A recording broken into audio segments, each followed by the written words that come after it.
Red Skelton made millions of people laugh for 20 years on television, playing happy clowns, silly drunks, and innocent kids. But behind the cameras, the people who worked with him knew a very different man. They even had a name for the unfiltered private rehearsals, the Red Skelton Dirty Hour. If the public had seen what went on during those moments, it could have ended his career. And when he died, lawyers found a clause in his will that could have erased his legacy completely. The truth about America's favorite clown was far darker than most people imagined. Red was born carrying the weight of tragedy. He came into the world on July 18, 1913, in Vincennes, Indiana, just 2 months after his father died. His father, Joseph Ehart, had been a circus clown before leaving the ring to work as a grocer. But fate was cruel. He died in a circus tent collapse, the very life he had tried to leave behind. That single event shattered the family. They had no money, no support, and no clear future. Red's mother, Ida May, was suddenly left with 4 children to raise alone in a home filled with grief. Life was brutally hard. Their poverty wasn't a secret. Everyone in town knew. Ida took whatever job she could find. She scrubbed floors, ran elevators, and worked herself to exhaustion just to keep food on the table. Some neighbors even told their daughters to stay away from Red, assuming he'd never amount to anything. Those hurtful words stayed with him. Instead of breaking him, they fueled his determination. At just 7 years old, Red began working as a newsboy on the streets of Vincennes. He didn't sell newspapers because he wanted to. He sold them because the family needed every penny. As he stood on the street shouting headlines, he started to notice something. If he made people laugh, they were more likely to buy from him. Without realizing it, he was learning how to perform. That skill would shape his entire future. Then, when he was 10, his life changed in an instant. While selling papers outside the Pantheon Theater, a famous comedian named Ed Wynn spotted him. Wynn bought every paper Red had, then took him inside the theater. It wasn't just about giving a poor kid a few dollars. Wynn showed him the world of show business from backstage. The lights, the energy, the excitement. It lit a fire inside Red. From that moment, he knew he wanted to be an entertainer. Soon after meeting Wynn, Red quit school and jumped headfirst into show business. He joined Doc Lewis's patent medicine show at just 10 years old, traveling across Indiana, Arkansas, Illinois, and Missouri. These weren't glamorous performances. They were part sales pitch, part entertainment, selling fake cures to curious crowds. But every night taught Red how to grab attention and keep it. By 14, Red was working in traveling theater with the John Lawrence Stock Company, performing serious plays under big tents. He earned $15 a week, more than he'd ever had. But there was one problem. He couldn't stay serious. Whenever he tried to deliver a dramatic line, the audience laughed. He was supposed to make them cry, but his natural humor kept breaking through. Eventually, the company dropped him, leaving him unpaid and alone in a cheap hotel by the Missouri River. He could have given up right there, but he didn't. Soon after, he found the Cotton Blossom Showboat, a floating theater that traveled the rivers. Red talked his way into a job and did everything: dancing, singing, comedy sketches, and even performing in blackface, as was common in entertainment at the time. Each crowd was different, and he had to win them over quickly. The boat gave him the best training he could ever get. By the time he was 15, Red had already worked in vaudeville, medicine shows, minstrel acts, circuses, and burlesque. He even served as an MC for Depression-era dance marathons, where couples danced for days to win money. He was constantly on the move, learning the craft of making people laugh. In 1930, while in Kansas City, Red met Edna Stillwell, a 16-year-old theater usher who had entered, and won, a dance marathon he was hosting. Afterward, she told him his jokes weren't funny enough. Instead of being offended, Red was intrigued. A year later, they married. Edna became much more than his wife. She was his manager, writer, and protector. She negotiated better pay, helped him finish his education, and wrote material that suited his style perfectly. Even after they divorced 13 years later, she continued to write for him because no one understood his comedic timing like she did. Their biggest break came from an ordinary moment in a Montreal diner. They noticed people dipping donuts into coffee and came up with a sketch called Donut Dunkers, where Red acted out different funny ways people dunked their donuts. The act was silly but incredibly clever, and audiences loved it. In 1937, they were booked at New York's famous Loew's State Theater, proof they had finally made it to the big time. Red Skelton's career took a huge leap in 1937 after one radio performance changed his life. 4 years, he had been traveling with vaudeville shows, perfecting his comedy. But that August, he appeared on the Fleischmann's Yeast Hour with Rudy Vallee and performed his famous Donut Dunkers routine. It was just pantomime, but it was so funny and original that listeners loved it instantly. Fan letters poured in, and he was invited back twice more that year. That routine took him from being a stage comedian to becoming a national radio personality almost overnight. By 1938, NBC gave him a permanent spot as the host of Avalon Time, replacing Red Foley. His wife, Edna Stillwell, was a big part of his success. She wrote many of his jokes, shaped his routines, and knew exactly how to bring out his humor. With her help, Red's comedy, especially his voice work and characters, fit perfectly into radio, which was rare for physical comedians of the time. In 1941, he got his own hit show, The Raleigh Cigarette Program, and introduced some of his most famous characters. Junior, the mean Whittle Kid, became so popular that his catchphrase, "I doed it," appeared in newspapers and even inspired the name of a bomber plane during the war. Another character, Clem Caddiddlehopper, came from a real neighbor Red knew in Indiana. Audiences loved these silly, harmless characters because his humor was clean, light-hearted, and could be enjoyed by the whole family. His Hollywood career had already started in 1938 when he appeared in Having Wonderful Time with Ginger Rogers and Douglas Fairbanks Jr. Even though most of his scenes were cut, his charm and timing stood out. MGM noticed and soon cast him in more films. Between 1938 and 1951, he starred in over 30 movies, including Ship Ahoy, 1941, Bathing Beauty, 1944, and The Fuller Brush Man, 1948. Bathing Beauty was especially famous for its colorful swimming sequences and helped make Esther Williams a star. Red's performances blended warmth, silliness, and emotion, making him one of MGM's most dependable comedy stars during the 1940s. In 1941, his success peaked when he was voted the top new radio star, even against legends like Jack Benny and Fred Allen. People loved that his jokes never relied on dirty humor or politics, just clever, goofy characters. But in 1944, his career hit a pause. In the middle of his success, he was drafted into the U.S. Army during World War II.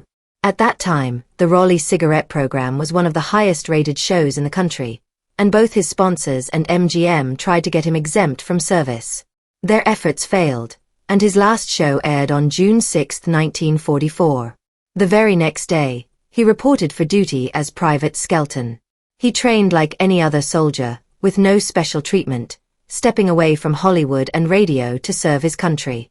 When Red Skelton was drafted into the Army, he didn't just train. He was constantly asked to perform for the troops. Between drills, he sometimes did as many as 12 comedy shows in a single day. At first, he kept the energy up, but the pace soon wore him down. In his diary, he wrote about feeling faint during a show and forgetting parts of his act, though he always tried to cover it up. In April 1945, he was sent to Italy, where his schedule became even more exhausting. In just 6 days that month, he performed 41 shows. The soldiers loved him, and chaplains said his comedy lifted spirits, but Red was running on fumes. His body and mind could not keep up, and eventually, he collapsed in Naples. He was rushed back to the United States and admitted to a military hospital for 3 months. The public never knew the full story, newspapers downplayed it, but the experience shook him deeply. He developed a stutter and found it harder to slip into characters like before. In the hospital, he noticed a fellow soldier who wouldn't speak. Red tried to make him laugh, and that small success helped him start healing, though the scars never completely faded. On September 24, 1945, he was officially discharged. He later joked that he was the only celebrity to go into the Army as a private and come out as a private. But behind the joke was truth. He never asked for special treatment or an easy posting. He took the hard road, and it changed him. The stutter and the emotional toll stayed with him for the rest of his life. Even so, Red wasted no time returning to work. Just 10 weeks after leaving the army, on December 4, 1945, the Raleigh cigarette program returned to the air.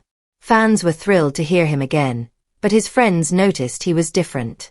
Off stage, he laughed less and kept more to himself. His new characters had a deeper edge, reflecting the things he had been through. When the Red Skelton show debuted on NBC on September 30, 1951, it was more than just another television program, it was an event. Red was already a star in radio and film, and millions wanted to see how his comedy would work on TV. Thanks to new coaxial cable technology, people across the US could watch the live broadcast at the same time. In the very first episode, he ended his monologue by being yanked off stage by invisible hands, a funny gag that unfortunately injured him and had to be dropped later.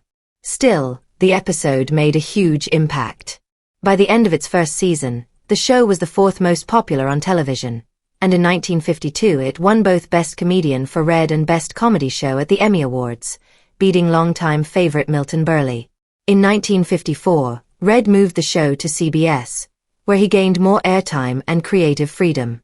By 1962, it expanded to a full hour and became a regular Tuesday night tradition for families nationwide. For nearly 2 decades, it stayed in the top 20 shows, reaching number 2 in the mid-1960s. Red even pushed for progress in TV technology. Between 1955 and 1960, he personally paid to broadcast his shows in color, years before CBS fully committed to it. Despite its strong ratings, CBS canceled the show in 1970, not because people stopped watching, but because the network wanted younger viewers. Red's audience was loyal but older, and the decision stunned both fans and industry insiders. It was a reminder that even legendary performers could be set aside by changing trends. One of Red's most beloved creations came early in the TV run. Freddie the Freeloader, introduced in 1952. Freddie was a silent clown living in a shack, always smiling and hopeful despite having almost nothing. He was inspired by Red's father, who had been a circus clown before passing away when Red was young. Red poured his heart into Freddie, saying he was the purest of all his characters. The silent spot sketches, where Freddie told full stories without speaking, became a signature part of the show. Years after the main series ended, Freddie returned in a 1981 HBO special, proving the character still had a place in people's hearts. Through Freddie, Red gave audiences more than comedy, he gave them hope. Behind the laughter, Red Skelton's life took a heartbreaking turn on May 10, 1958, when his young son Richard died of leukemia, just 10 days before his 10th birthday. Richard never knew how serious his illness was. Red and his wife Georgia tried to protect him from the truth, but his body couldn't handle the endless blood transfusions anymore. In his final hours, hooked to an 4 in his leg and covered in bruises, Richard made one last request. He looked at his father and said, "Daddy, will you get Mama that red blanket for Mother's Day?" It wasn't for himself, it was for his mother. Those were among his last words before slipping into a coma. At 8:36 p.m., Richard passed away. Red and Georgia stayed by his side for over an hour after his death, surrounded by his toys and the stuffed dog he had loved since he was 6. Georgia later said she had promised Richard she wouldn't cry when she visited him, but that night she finally broke down. Just the day before, Red had brought a Sears catalog to the hospital and told Richard to pick anything he wanted for his birthday. The boy had chosen camping gear, a tent, and that same red blanket. He didn't want a big party, just a small cookout with a few friends. Even as his own life was slipping away, Richard was thinking about others. That red blanket became a cherished symbol for Georgia, who kept it for the rest of her life. Richard's death shattered the Skelton family. Red couldn't bring himself to change a single thing in his son's room. The toys stayed where they were, the packed bag stayed in place. He would often sit in the room alone, sinking into deep depression. The grief began to show in his work and in his marriage. Red and Georgia had held each other together for Richard's sake, but after his death, the sorrow slowly pushed them apart, and eventually, their marriage ended. On stage, Red still made people laugh, but the sadness in his eyes was unmistakable. That untouched room became his private place to mourn, a quiet space where the clown could finally cry. Most fans never knew that Red was also a serious painter. He had started drawing and painting at the age of 5 while traveling with his mother, who worked in the circus after his father, also a clown, died before Red was born. Clowns became his favorite subjects. Some of his paintings showed joy, while others carried a deep sense of loneliness. Many were inspired by the characters he played on stage, especially Freddy the Freeloader. By the 1980s, his paintings were selling for over $80,000 each, and his lithographs brought in millions every year. Art experts even believe he earned more from painting than from his decades on television, with his work ending up in private collections around the world. Red also had a surprising secret about one of his most famous comedy routines: the drunk act. His Guzzler's Gin sketch was one of the performances that made him a TV star, and audiences were convinced he had real-life experience with alcohol. In reality, he never drank a drop. He was allergic to it. He perfected the role by closely watching drunks in the streets during his vaudeville days, mimicking their slurred speech, unsteady walk, and unpredictable movements with uncanny accuracy. His performance fooled millions. But the wholesome image audiences saw on television wasn't the whole picture. Off stage, during rehearsals with friends like Martha Raye, Red often let loose with bawdy jokes and sharp sarcasm. These private moments became known among the crew as the Red Skelton Dirty Hour, a time when he would joke about things he'd never say on air.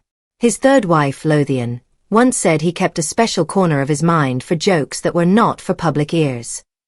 It was his way of letting off steam, giving the world one version of himself while keeping another in reserve for his private circle.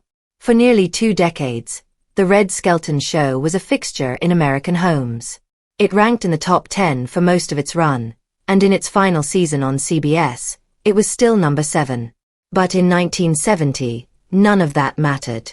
CBS cancelled the show, not because of ratings or quality, but because of a network-wide decision to chase younger, urban audiences. This mass cancellation became known as the Rural Purge, which also wiped out the Beverly Hillbillies, Green Acres, and Mayberry RFD. CBS president Fred Silverman wanted edgier programming, replacing family favorites with shows like All in the Family and MASH Star. The decision devastated Red. He was performing in Las Vegas when he got the news, and he said, "My heart has been broken." For 17 of his 20 years on TV, his show had been in the top 10, but the network didn't care. They were looking at demographic charts, not decades of loyalty. According to Lothian, Red never fully recovered from the betrayal. He felt tossed aside by an industry he had helped shape. Red Skelton's life was filled with both great success and deep heartbreak. Behind his bright smile and timeless humor, he carried a heavy burden of personal loss. One of the most devastating moments came on May 10, 1958, when his young son, Richard, passed away from leukemia just 10 days before turning 10 years old. Richard had never been told how sick he was. His parents, Red and Georgia, wanted to protect him from the truth, but his small body could not endure the endless transfusions. In his final hours, covered in bruises and with an 4 in his leg, Richard made one last request to his father. "Daddy, will you get Mama that red blanket for Mother's Day?" Even as he was slipping into a coma, he wasn't thinking about himself. He wanted to give something to his mother. He passed away at 8:36 p.m., with his parents at his side, surrounded by his toys and his favorite stuffed dog. Georgia, who had promised not to cry in front of her son, finally broke down that night. The day before his death, Red had brought a Sears catalog to the hospital and told Richard to choose anything he wanted for his birthday. Richard picked camping gear, a tent, and that same red blanket, but again, it wasn't for him. It was for his mother. That blanket remained with Georgia for the rest of her life, a symbol of her son's love. After losing Richard, Red couldn't bring himself to change his son's room. The toys, the packed bag, everything stayed exactly as it was. He often sat in the room alone, sinking into depression.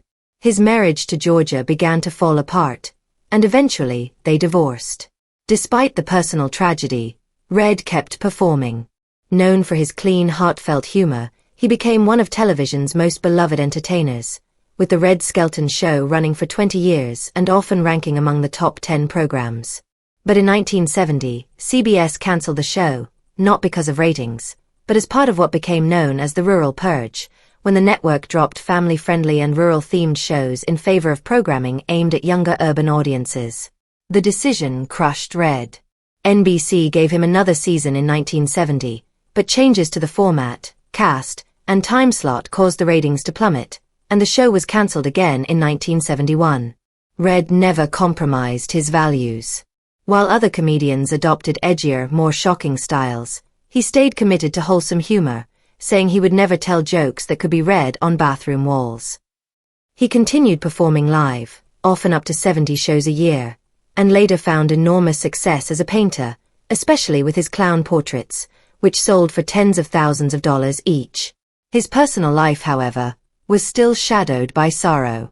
In 1976, his ex-wife Georgia took her own life on the anniversary of Richard's death. The grief was too much for Red, and he withdrew from public life for more than a decade. He eventually remarried in 1973 to Untold, who brought him peace and helped preserve his legacy. Even in his later years, Red kept performing, painting, and making people laugh, though friends said he never fully recovered from the loss of his son or Georgia. Red Skelton passed away on September 17, 1997, at the age of 84 from pneumonia. His hometown of Vincennes, Indiana, honored him with the Red Skelton Museum of American Comedy, which preserves his scripts, costumes, paintings, and personal items. His characters, like Clem Caddiddlehopper, Freddie the Freeloader, and the Mean Whittle Kid, live on as part of American comedy history, inspiring generations of performers including Robin Williams and Jim Carrey. Though he experienced deep personal pain, Red never stopped making the world laugh, and his legacy continues to shine brightly today.